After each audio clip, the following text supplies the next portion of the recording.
In part 1, we talked about how video games really just don't seem to grasp running, faces, or even combat. Those are all vital parts of a video game, but things that make them fun don't translate well into the real world. Check out 10 more things you never realized about video games, but before you do that, click subscribe. You'll join our notification squad and be the first to know of our new content. Food. In the world of video games, food seems to last forever. Seriously, how can someone find a whole cooked turkey underneath a barrel and eat it without a care in the world? Looking at you, every beat-em-up game ever. And then you have games like Cooking Mama, where your goal is to make a delicious meal out of random ingredients. You'd probably poison your family rather than feed them. So remember kids, don't try to cook using what you learned in video games. Hunger.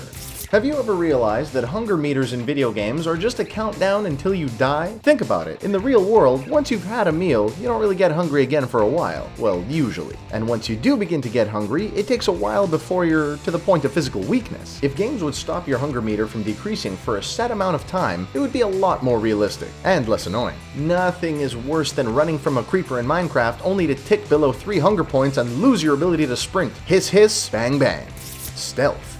If you were standing guard with your friend and suddenly an arrow slammed into his face, what would you do? Chances are, you'd duck, scream, call for help, maybe even cry. But I'll tell you what you wouldn't do. You wouldn't go on high alert for a few seconds and then just shrug it off, unless you work in a really bad neighborhood. But just take a moment to think about this. If video game guards were really as alert as guards in real life, you would never really complete a stealth mission, ever. The first time you knocked over a tiny can, they'd hear it, come over and investigate, and shoot you on sight. Sam Fisher would have a rough time, that's for sure.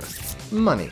Unless we're dealing with some really weird currency exchange rates, video games really have no idea how money works. Let's assume that the Pokemon world uses yen, so 200 Pokédollars would be around 2 American dollars. How in the world does technology that can shrink a living creature into a tiny ball and keep it there comfortably only cost $2? That should be worth billions! Billions, I tell you!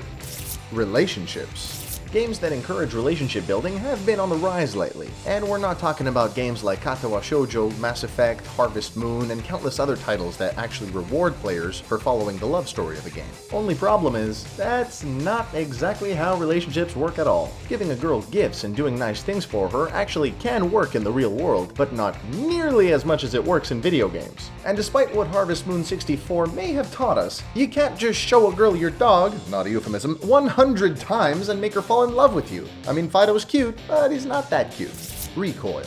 In part 1, we discussed how video games can sometimes get guns wrong, but recoil is a very specific element that makes absolutely no sense in this context. Take a look at Halo, for example. The Master Chief can flip a 66-ton tank without breaking a sweat, but he can't hold his pistol steady when he's firing off a shot? Then Call of Duty goes in the opposite direction, where the guns have almost no recoil despite firing on full auto. Recoil is dampened for balance purposes, of course, because most games just wouldn't be that much fun if they were super realistic, but it's something to think about. Sleep. Okay, sleep is important. The body needs it to recover, but sleep does not magically restore all wounds, illness, injuries, and impending death. Nor does it reset hunger. If you go to sleep hungry, you're probably gonna wake up hungry. If you go to sleep with a bullet hole the size of a dinner plate in your chest, guess what? You're not gonna wake up at all. Another part of sleep in video games that doesn't make any sense is featured prominently in the Elder Scrolls series. You can't sleep for a set number of hours on command. I mean, come on. How many of you have ever slept for 24 whole hours in a row waiting for something to appear? Strength. Leveling up is one of the oldest mechanics in video games. Each time you level up, you become stronger, faster, smarter, etc. In real life, on the other hand, that equates to studying, working out, and running. The only problem is, it doesn't happen quickly. While you might go grind out several levels in a few hours in a video game, working out for 3 hours at once will just end with you getting hurt. And let's take a moment to talk about the sort of items characters use. I mean, there's no way Cloud Strife could wield the Buster Sword with both hands, much less one. He would need to be level 99 just to pick up the sword. The weight of it alone should be enough to cleave enemies in half. What gives, Square? Weight. Not character weight, but car weight.